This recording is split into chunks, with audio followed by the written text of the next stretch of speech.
Okay, बघा पुढे आपण क्लोजिंगचा पार्ट करतोय. क्लोजिंग कशा पद्धतीने होते जरा बघून घ्या. तर सगळ्यात पहिले आपण काय करतोय, आता क्लोज करतोय. तर क्लोज करताना सगळ्यात पहिले आपण इथे घेणार टोटल एक्सपेन्स. किती, इथे काय लिहिणार आपण, टोटल एक्सपेन्स लिहिणार की आपण किती खर्च केला. तर यांची जी टोटल आहे ती टोटल एक्सपेन्सच्या अंडर येईल. त्याची टोटल बघा 2311 येते. सोल्युशन तुमच्याकडे आहे. ही याची टोटल आहे 2311. त्याच्यानंतर प्रत्येक इंडिव्हिज्युअल कॉलमची टोटल होईल. म्हणजे याची 240 झाली, याची 280 झाली, याची 180 झाली, याची 230 झाली, याची बघा जरा किती होते 581 झाली आणि याची 800 झाली. म्हणजे प्रत्येक कॉलमची आपण काय केली आहे, टोटल केलेली आहे.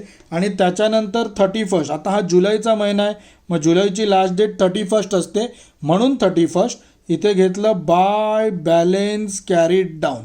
आता हे कॅरीड डाऊन कुठून येणार, तर आपण अमाऊंट रिसिव्डची टोटल करणार. तर ती टोटल आहे 2600. हीच टोटल तुमची इकडे आली पाहिजे.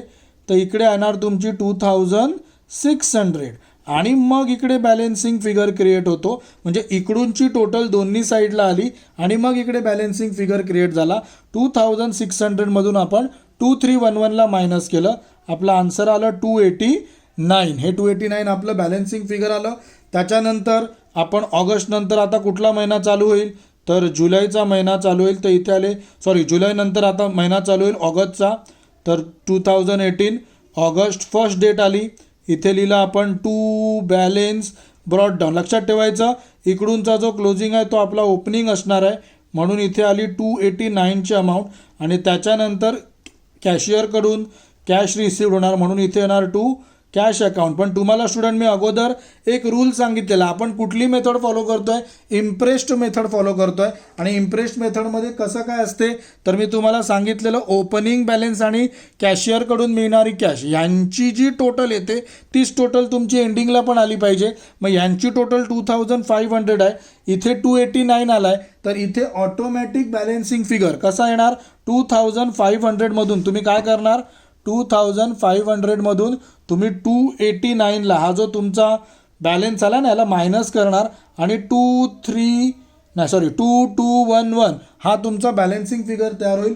ती अमाऊंट तुम्ही इकडे घेणार, टू कॅश अकाउंटच्या इकडे 2211, की ह्यांची टोटल पण किती होणार 2500. म्हणजे इकडे अमाऊंट कशी घ्यायची याच्यासाठी रूल्स इकडे आहे, कारण ही इम्प्रेस सिस्टम आहे.